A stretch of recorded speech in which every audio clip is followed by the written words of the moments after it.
counting down the days until NASA embarks on its most meaningful mission in decades. For decades, a NASA engineer stayed silent about something no one was supposed to see. He worked on missions that went beyond the moon, watching patterns that didn't make sense. He knew truths the world wasn't ready for. Only near the end of his life did he finally speak. What could exist out there that no one has told us? Join us to find out. The NASA engineer who stayed silent until his final days. For most of his life, he was just another quiet man behind the scenes of history. He never stood in front of cameras, never signed autographs, and never chased attention. While astronauts became heroes and missions became legends, he stayed in small rooms filled with wires, screens, and numbers. He was a NASA engineer, one of the minds trusted to work on projects so sensitive that even other NASA staff did not know they existed. His job was not to explore space with his body, but with data, calculations, and machines that could see farther than human eyes ever could. People who knew him described him as calm and gentle, but distant. He laughed easily, yet there was always something heavy behind his smile. At work, he followed rules perfectly. At home, he avoided talking about what he did for a living. When friends asked him about the moon missions, he would nod and change the topic. When his children asked what space looked like up close, he would simply say it was bigger than anyone could imagine. No one suspected that his silence was not pride or boredom, but fear. Decades passed. The moon landings became old news. New generations grew up believing space exploration had slowed because there was nothing more to see. The engineer retired quietly, carrying boxes of notebooks and memories he never shared. As his body grew weaker with age, his mind stayed sharp. But something else grew stronger too, a deep restlessness. According to those close to him, he often stared at the night sky for long moments, especially when the moon was full. He would shake his head slightly, as if remembering something he wished he could forget. Near the end of his life, that restlessness turned into urgency. Illness had made it clear that time was running out. He knew he could no longer keep what he carried inside him. The same man who had followed every rule for years now felt a different responsibility. Not to an agency, not to a government, but to the truth. He believed that some secrets grow too heavy to die with one person. What made his story unsettling was not just that he worked for NASA, but when and where his work took place. He was part of a group assigned to monitor deep space readings during missions that pushed beyond the moon's usual paths. These were not trips meant for public celebration. They were quiet extensions of known missions, focused on gathering information far past what the public believed was the limit. His role was to study strange readings, patterns that did not match anything already understood. At first, he assumed errors. Machines fail, numbers lie, and space is messy. But the same signals kept returning. The same odd patterns appeared again and again. They were detected beyond the moon, in regions most people never think about. Areas described as empty, silent, and unimportant. What troubled him was not just what the instruments recorded, but how quickly those records were locked away. As years went by, he noticed something else. Questions were discouraged. Certain data vanished from shared systems. Meetings ended abruptly when specific topics came up. He learned, without being told directly, that curiosity had limits. The moon, it seemed, was a boundary not just in space, but in conversation. Everything beyond it was treated differently. This realization changed him. It made him careful, but also lonely. Imagine knowing something that reshapes how you see the universe, yet being unable to explain it to anyone.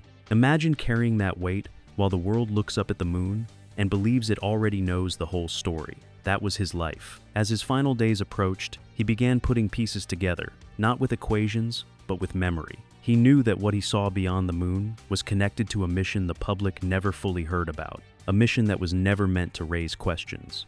And before his voice was gone forever, he decided that silence was no longer an option, because what waited beyond the moon was not emptiness at all, a mission that was never supposed to exist. What he chose to reveal next was not dramatic in the way movies show it. There were no flashing alarms or screaming warnings. Instead, it was quiet, slow, and deeply unsettling. He explained that the mission he worked on was presented as routine on the surface. It was described as a simple extension of existing lunar operations, meant to test equipment and collect background readings. Nothing about it sounded dangerous or groundbreaking. That was exactly why most people never questioned it. His team focused on instruments designed to listen rather than look. These machines measured movement, energy, and changes in space that could not be seen with eyes. At first, everything seemed normal. The data followed patterns scientists had studied for years. But once the craft moved farther out, past the usual boundary around the moon, the readings began to shift in ways that did not match any known model. He said the numbers started behaving strangely, as if space itself was reacting. Signals appeared where none should exist. Not sharp bursts, but steady responses, almost like echoes. The instruments were not picking up random noise. They were responding to something structured, something consistent. This was the moment he felt the first real sense of unease. Not fear yet, but confusion that refused to fade. As days passed, the patterns became clearer. The readings showed organized movement, not chaotic drift. Space beyond the moon was supposed to be calm and mostly empty, yet the data suggested activity, not life as people imagine it, but presence. Layers of energy interacting in a way that looked intentional. He checked the systems again and again, running tests, swapping components, searching for faults.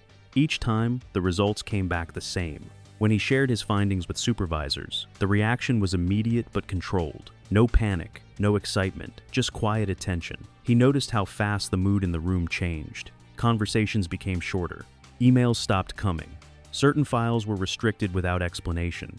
It was clear that the information had crossed into a space where normal science no longer applied. What troubled him most was how quickly a story was prepared to replace the truth. The unusual readings were labeled as background interference. Official notes described them as expected irregularities. The engineer knew this explanation did not fit the data, yet it was accepted without argument. That was when he realized the mission had a second purpose, one that had nothing to do with discovery and everything to do with control. Over time, he learned to read between the lines. The moon was being used as a kind of curtain. Everything on this side was open, shared, and celebrated. Everything beyond it was treated as sensitive, fragile, and dangerous to discuss. He was never told directly to forget what he saw, but the message was clear. Some doors are opened only to confirm they should stay closed. This knowledge changed how he saw space forever. The night sky no longer felt distant or empty.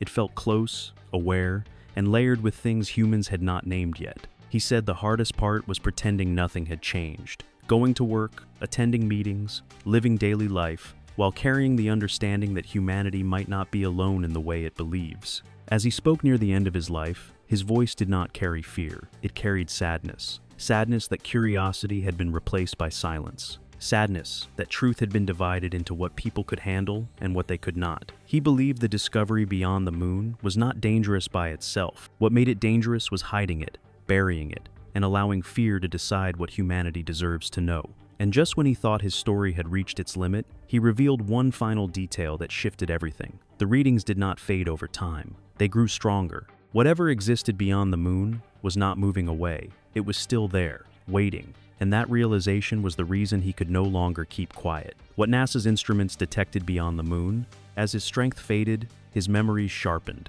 and the details he shared became clearer and heavier. He explained that after the strange readings were first noticed, the mission quietly changed direction. The original goals were adjusted without announcement. What was meant to be short-term monitoring turned into long observation. The instruments were no longer just collecting data. They were watching, listening, and waiting. This shift was never explained openly, but everyone involved felt it. The atmosphere inside the team changed from curiosity to caution. 238-243. He said the data began to show rhythm, not random waves, not scattered signals, but repeating cycles. The patterns followed timing that felt deliberate, like a slow heartbeat. This disturbed him deeply because nature rarely repeats itself so neatly without reason. Space, in all its chaos, usually behaves unpredictably. Yet here was something steady, patient, and consistent. It did not rush. It did not fade. It stayed. At one point, a younger engineer asked whether the instruments were somehow influencing what they were measuring. The question was quickly dismissed. The idea that human technology could trigger such responses was labeled impossible. Still, the older engineer could not shake the feeling that the act of observing had changed something, like shining a light into a dark room and realizing the darkness was already aware of the light. Soon after, security around the project increased. Access was limited. New faces appeared in meetings, people who did not introduce themselves and did not ask questions. They listened. They took notes. They decided what could be discussed and what could not. The engineer realized that the project was no longer driven by science alone. It had become political, protective, and secretive. What unsettled him most was a specific set of readings that appeared during one extended observation period. The data suggested interaction, not contact in the way humans understand it, but response. When certain signals were sent out unintentionally by routine system checks, the patterns beyond the moon shifted slightly. as if adjusting. The changes were small but undeniable. Something was reacting. He remembered sitting alone late one night, staring at the screen, feeling a quiet fear settle in his chest. Not panic, not terror, but the kind of fear that comes from realizing the universe might be more aware than comforting stories suggest. He thought about how small Earth looked from space, how fragile human confidence truly was. In that moment, space stopped feeling like a place humans were exploring. It felt like a place that was allowing itself to be noticed. After that night, he became more careful with his words. He learned to speak around ideas instead of directly about them. He saved copies of his personal notes, not to expose anything, but because he feared the truth might disappear completely. He believed that knowledge should not belong to a single authority forever. Even if people were not ready to understand it now, someone someday might be. Years later, long after the mission ended officially, fragments of the same patterns appeared again in unrelated data sets. Different missions, different instruments, same behavior. Each time, the information was quietly set aside. He took this as confirmation that the discovery was not a one-time anomaly. It was ongoing, continuous, patient. As he aged, this understanding weighed on him in unexpected ways. He became more gentle, more thoughtful. He treasured ordinary moments, family dinners, laughter, simple routines. Knowing how vast and strange the universe might be made, everyday life felt precious. At the same time, it filled him with quiet frustration. Humanity celebrated progress while ignoring the biggest question of all. What if we are not alone, not in distance, but in awareness? When illness confined him to his home, he began organizing his thoughts, not as technical reports, but as a story. He wanted his message to be understandable, not buried in complex language. He believed that truth should be shared in a way that invites curiosity, not fear. His greatest concern was not that people would panic, it was that they would stop asking questions. He stressed that whatever existed beyond the moon had not shown hostility. There were no threats, no attacks, no warnings, just presence, just a response. That distinction mattered deeply to him. Fear, he believed, came from misunderstanding. Silence only made that fear grow. As he spoke his final thoughts to those willing to listen, his tone was calm, almost peaceful. He did not claim to have all the answers. He only shared what he witnessed, what the data showed, and how it changed him. He believed the universe was far more layered than humans admit, and that the moon marked more than a physical boundary. It marked a psychological one. Before his voice weakened completely, he left one final idea hanging in the air. If something beyond the moon noticed us decades ago, and if it is still there now, then the real question is not what it is. The real question is why it has been waiting, and what it is waiting for humanity to finally understand. The discovery that changed everything. As the final pieces of his story came together, the focus shifted from what was discovered to what followed after. He explained that once the project was officially shut down, it never truly ended. The paperwork said the mission was complete, but the watching continued quietly under different names and budgets. New programs appeared that looked unrelated on the surface, yet carried familiar methods and tools. To him, it felt like the truth was being moved from one box to another, not erased, just hidden deeper. He described how the culture inside the agency slowly changed. Exploration was no longer about reaching farther. It became about avoiding certain directions. Engineers were encouraged to aim inward, toward Earth-focused projects, satellites, and familiar paths. Anything that pointed outward beyond the moon was treated with hesitation. Funding was harder to get. Questions were redirected. Curiosity was carefully managed. What hurt him most was watching younger scientists lose their spark. He saw brilliant minds learn to stop asking uncomfortable questions, not because they were told directly, but because they sensed the invisible boundaries. He believed this was the most dangerous outcome of all. Not the discovery itself, but the quiet training of people to accept limits without understanding why those limits exist. He admitted there were moments when he doubted himself, late nights when he wondered if fear had shaped his memory, if age had blurred details. But each time doubt crept in, he returned to the data. The numbers never changed. The patterns stayed steady. They did not fade with time or interpretation. That consistency was what kept him grounded. It reminded him that this was not imagination. It was an observation. As technology advanced, he noticed something else. New instruments became more sensitive, more precise. They could detect things older systems could not. And with that increase in ability came an increase in avoidance. Certain ranges were no longer explored openly. Certain frequencies were ignored. To him, it felt like humanity was standing at the edge of a locked door, pretending the door was not there. He spoke about the emotional cost of carrying this knowledge. Living with the understanding that humans might not be the center of awareness in the universe changes how you see everything. Arguments felt smaller. Power struggles felt meaningless. Even fear of death softened. If the universe was shared, layered, and watchful, then life was not as lonely as people believed. That thought comforted him more than it frightened him. He also reflected on how the story of space had been simplified for public comfort. Space was painted as empty, silent, and safe, a dark ocean waiting to be crossed. But his experience suggested something else. Space was active, responsive, not crowded, but not vacant either. More like a deep forest at night. Quiet not because nothing is there, but because things are listening. As his health declined further, he became more determined to speak clearly. He did not want rumors or wild stories to grow from his words. He wanted honesty without drama. He stressed that whatever existed beyond the moon had shown restraint. It had not invaded. It had not approached closer. It had simply remained present. That patience unsettled him more than aggression ever could. He believed humanity had been noticed at a time when it was not ready to notice back. Reaching the moon was like knocking on a door without realizing someone was already on the other side. The response was not immediate, not loud, but steady and measured. That idea stayed with him until his final days. He encouraged listeners to think differently about progress.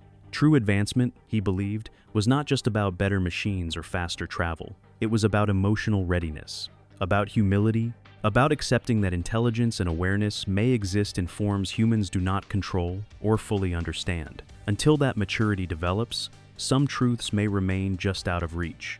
Near the end, his voice grew weaker, but his message sharpened. He did not ask people to believe him blindly. He asked them to stay curious, to notice what questions are encouraged and which ones quietly disappear, to pay attention to where exploration slows instead of accelerates. Those pauses, he believed, speak louder than announcements. He ended his account with a quiet warning, not of danger, but of delay. If humanity continues to avoid looking beyond the moon with honest eyes, it may miss an opportunity not for contact, but for understanding itself. Because the discovery he witnessed was not just about something out there, it was about who we are when faced with the unknown. And as his story came to a close, one thought lingered like a soft echo. The universe did not rush to reveal itself. It waited. It still waits. Not because it is hiding, but because it is watching to see whether humanity will one day be brave enough to look back without fear. Why the truth was buried for decades. In the quiet weeks before his passing, his focus moved away from agencies and systems and settled on people. He spoke about how the greatest struggle was never with space, but with human reaction. He had seen how fear spreads faster than understanding, and how power often hides behind protection. He believed this was why the truth had been folded away so carefully, not because it was too strange, but because it challenged how humans see themselves. He explained that when people believe they are alone at the top, control feels simple. Stories are easier to manage. But the idea that awareness might exist beyond Earth, calmly observing, changes everything. It raises questions about authority, ownership, and importance. He felt that many decisions were driven by the fear of losing control over those ideas, not by concern for safety. As he reflected on his own life, he admitted that staying silent had cost him more than he realized. He missed chances to speak freely, to explore openly, to dream without limits. Yet he did not regret his work. He believed he had been trusted with something delicate, and that trust had shaped him into a more thoughtful, patient person. Still, he wished the burden had been shared sooner. He talked about how people often expect discoveries to be loud and dramatic, but the most powerful truths arrive quietly. They sit in the background, waiting for someone to notice. The discovery beyond the moon was like that. It did not announce itself. It did not demand attention. It simply existed, steady and aware, allowing humanity to reveal its own readiness through its response. He believed the universe reflects behavior. When approached with fear, it stays distant. When approached with curiosity, it reveals patterns. The problem, he said, was that humanity had reached a point where technology had advanced faster than emotional wisdom. Machines could reach farther than minds were prepared to accept. That imbalance worried him more than anything he had seen in the data. In his final days, he often spoke about children, about how naturally curious they are, how they ask questions without fear. He wondered what would happen if space exploration were guided by that same openness. Instead of asking what could go wrong, people asked what could be learned. He believed the answers beyond the moon required that kind of innocence, not ignorance, but honest wonder. He also spoke about time in a way that felt different. He believed whatever existed beyond the moon did not experience time like humans do. It did not rush. It did not decay. It waited in a way that suggested patience far beyond human lifespans. This idea comforted him. It meant that even if humanity was not ready now, readiness was not being forced. There was no deadline, only opportunity. As his breathing grew shallow, he shared one last realization. The discovery had changed how he viewed death. Instead of an ending, it felt like a transition into a larger context. If awareness existed beyond Earth, then existence itself was broader than a single lifetime or planet. This thought eased his fear and replaced it with calm acceptance. He asked those listening to remember that silence is also a choice. Choosing not to ask is choosing not to know. Choosing not to look is choosing comfort over growth. He believed humanity stood at a quiet crossroads, not marked by alarms or countdowns, but by attention.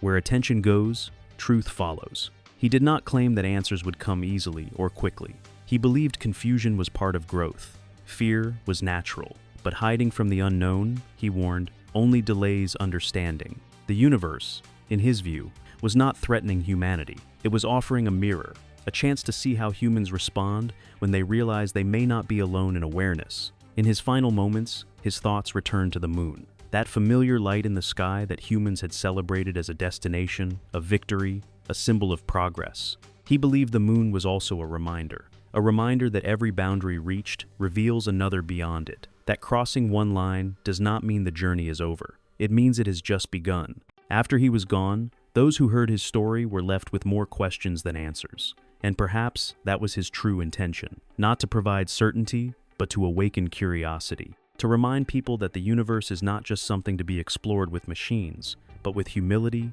patience, and courage. Because what lies beyond the moon may not be waiting to be found. It may be waiting to see who we choose to become once we realize the universe has been watching us all along. His final confession before passing. After his passing, the weight of his words did not fade. Instead, they lingered in the minds of those who listened, quietly reshaping how the story was understood. There were no official statements, no sudden confirmations or denials. Life moved on as usual. Rockets still launched, missions were announced, and space was still described as distant and empty. Yet for those who knew his account, something had shifted beneath the surface. People began to notice patterns he had hinted at. Certain areas of research continued to receive support, while others seemed to slow without clear reason. Public attention stayed focused on familiar goals, low orbit, nearby planets, and safe paths already mapped. The silence beyond the moon remained untouched, not because it was uninteresting, but because it felt carefully avoided. This quiet avoidance spoke louder than words. What made his story powerful was not the idea of something unknown existing beyond the moon, but the human reaction to that idea. Fear of the unknown has always shaped history. When people are unsure, they build walls instead of bridges. He believed the same thing had happened with space. Instead of leaning into curiosity, humanity chose caution dressed as wisdom. His family shared that he never wanted fame or recognition. He did not want his name attached to theories or debates. What he wanted was reflection. He hoped people would look up at the sky differently, not with fear, but with respect. Respect for how little humans truly know, and for how much remains unseen. As time passed, fragments of his thoughts spread quietly, not as official reports, but as conversations, lectures, and personal reflections. Some dismissed them, others felt deeply moved. A few began asking the same careful questions he once asked. Why does exploration slow in certain directions? Why are some discoveries celebrated while others quietly disappear? He believed truth does not always arrive as proof. Sometimes it arrives as discomfort, a feeling that the story being told is incomplete. That feeling, he said, should not be ignored. It is often the mind recognizing a gap between what is known and what is allowed to be known. He also warned against turning the unknown into entertainment or fear-based stories. Panic and fantasy, he believed, were distractions. They pull attention away from thoughtful understanding. The discovery beyond the moon was not about invasion or danger. It was about awareness, patience, and the limits humans place on themselves. In reflecting on his life, it became clear that his greatest message was about readiness. Not technological readiness, but emotional maturity. He believed humanity would only move forward when it could face the unknown without needing to control it. When curiosity becomes stronger than fear, real exploration begins. The moon, in his view, remains a symbol of that lesson. A bright, familiar presence that once felt like the edge of everything. Reaching it felt like the end of a dream. But in truth, it was just the first step into a much larger conversation with the universe. Those who carry his story forward are left with a quiet responsibility, not to prove or disprove his account, but to remain open, to question gently, to notice where silence exists and ask why. He believed that the universe responds not to force, but to attention. As the years go on, new generations will grow up looking at the same sky, asking the same timeless questions. Are we alone? What lies beyond what we can see? His hope was that when those questions arise, they are met with honesty instead of fear, curiosity instead of denial. Although his story does not demand belief, it invites reflection. It asks each listener to decide what kind of explorers humans choose to be. Ones who stop at comfortable borders, or ones willing to step beyond them with humility and wonder. Because the truth he carried was not meant to frighten the world. It was meant to remind it that the universe is larger, quieter, and more patient than humans often realize. And somewhere beyond the moon, that patience still remains. So what do you make of the engineer's final confession? Was the silence beyond the moon meant to protect us, or was it fear holding us back? His story reminds us that truth doesn't always arrive loudly. Sometimes it waits patiently. Share your thoughts below, and reflect on what humanity may still be afraid to face.